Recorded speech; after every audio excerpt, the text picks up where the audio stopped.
video na to mga boss ay tungkol sa isang washing machine. Ito ang ating gagawin ngayon. Bale, sabi ng may-ari ay ayaw daw umikot ang wash niya, pati yung spin dryer niya. So, titignan natin mga guys. Ito ay branded niya Eureka. So, bago natin simulan mga guys, bilang tulong nyo na rin sa akin ay pakipindot mo ng subscribe button at isama mo na rin yung notification bell button para laging updated sa mga i-upload natin mga video. So, simulan na natin mga guys. So, unang step natin mga guys is i-on natin yung timer switch nya. Tingnan natin kung gumagana pa yung timer switch. So, ayan, tumutunog mga guys kung naririnig nyo. So, ibig sabihin guys ay okay pa yung timer switch nya. And then, susunod. Ito mga guys, tingnan natin kung madali lang siyang ikutin. So, madali lang mga guys. So, ibig sabihin okay din to. Pag na-check na natin yung dalawang yun mga guys, subukan na natin isaksak. Subukan na natin pandarin. Pero bago mo isaksak mga guys, make sure na na-check mo na yung kanyang wire papunta sa kanyang plug. Then subukan na natin. So i-switch on na nga natin mga guys. Ayan mga guys, umuugong pero ayaw umikot. So subukan nating tulungan paikutin kasi umuugong naman. So ayan mga guys, umikot siya. Tinulungan natin siya umikot siya. So ibig sabihin yung kine-check natin dito ay yung kanyang timer switch at ang kanyang motor.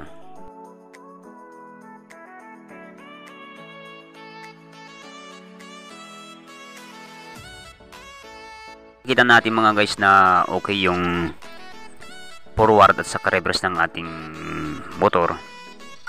Yung pag-ikot ng motor. So, ibig sabihin pag ganun mga guys ay okay yung timer switch natin, walang problema. At saka isa pa, walang problema din yung motor natin. So, tatak natin sa isipan natin, huwag na natin galawin yung timer switch at saka yung motor. Bale, ang check na lang natin ay yung kanyang kapasitor. At ang kanyang belt mga guys. So, pero unahin natin yung belt bago tayo pupunta sa may kapasitor niya.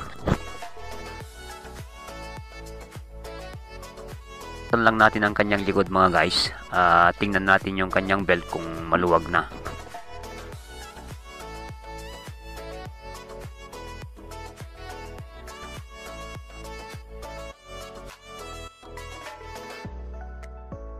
So ito ang kanyang belt mga guys. Tingnan lang natin, pisilin lang natin kung maluwag na. O di kaya ikutin natin yung kanyang motor kung hindi na sumasama sa pag-ikot yung belt sa kanyang motor. So tingin ko naman dito mga guys ay okay pa. So sa mga ganitong sitwasyon mga guys ay tingnan natin yung kapasitor niya. Na-check na natin ang kanyang timer switch at saka kanyang motor at sa kanyang belt. At na kita na nga natin na okay pa lahat. Ito na nga ang kanyang kapasitor mga guys. Hindi pa na natin na check ng multitasker ito, pero sa tingin pa lang talaga ito na yung may sala. Ito ang kanyang problema mga guys. Napapansin nyo mga guys, bukol-bukol na. Medyo parang gusto nang pumutok. So subukan natin palitan mga guys. Then try natin i-testing mamaya. Para hindi pala kayo malito mga guys kasi double tong ating ginagawa, double din ang kanyang kapasitor. So apat ang kanyang wire. Para hindi tayo malito, sundan nyo na lang po yung wire papunta sa kanyang motor at yun ang ating puputulin. So itong atin ay dalawang yellow papunta sa kanyang motor. Pero para hindi kayo malito, basahin nyo lang yung nakasulat sa kanyang motor. May microfarad dun kung ilan. At may nakasulat din sa kanyang kapasitor, so hindi tayo malilito doon mga guys. Basahin nyo lang.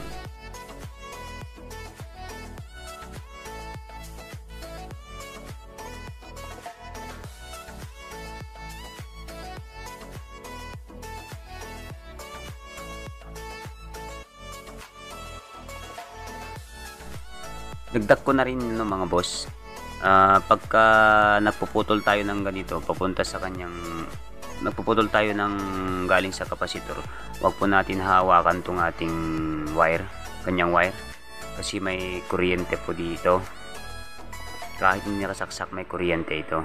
So ang gawin natin, wag mo natin hawakan, tapos i-discharge natin tong dalawang wire na ito.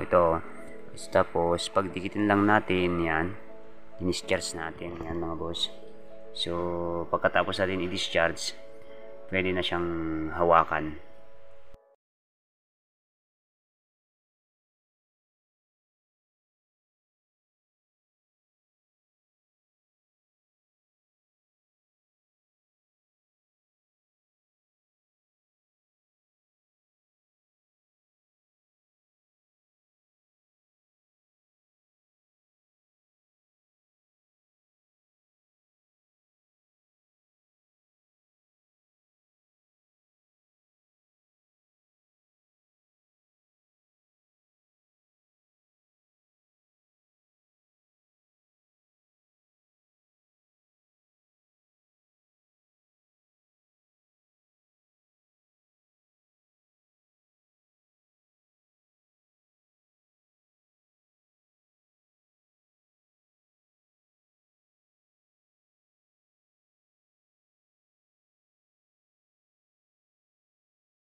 Ayan, okay na mga guys.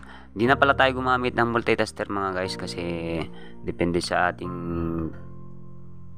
kasi nakikita naman natin, nadidetect naman natin kahit walang multitester yung kanyang sakit. So madalian lang naman, so hindi na tayo gumamit. Yun nga mga guys, hindi na tayo gumamit ng multitester kanina. So ipapakita ko pa rin kung paano mag-check ng timer switch na gamit ang tester natin. So ganito lang mga guys, i-set lang natin siya sa may times 1k, times 10 sana, pero lowbat ang ating multitester, so di natin makikita yung paloy. So 1k tayo, then lagay na natin sa negative at positive. Walang negative sa common wire, yung negative at positive rod natin. Then saka natin pihitin yung timer switch.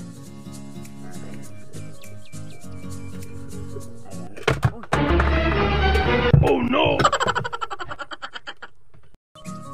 Ayun na nga mga guys, sorry, nabitawan na. Ang hirap kasi yung mga walang tagahawak ng camera natin, saka yung mga pinapakita natin yung video. Ayan, forward. Then magre-reverse din yan mga guys. Forward, bilang tayo ng seconds, tapos babalik din yan mga guys. So pag ganyan yung multitester natin mga guys, ibig sabihin yung switch natin, timer switch na yun ay okay at ayos na ayos pa. So ganyan lang pag check mga guys. Pinapakita ko lang kung paano mag check ng timer switch kung gusto nyong gumamit ng multitester. Pero sa akin, kahit di na tayo gagamit ng multitester, magagawa pa rin natin. Nagawa na natin. So sana nakatulong ako kahit papano, lalong lalo sa mga baguhan na katulad ko. So kung nagustuhan mo yung video natin, paki-click mo ng subscribe button at notification bell. So maraming salamat mga guys sa panonood.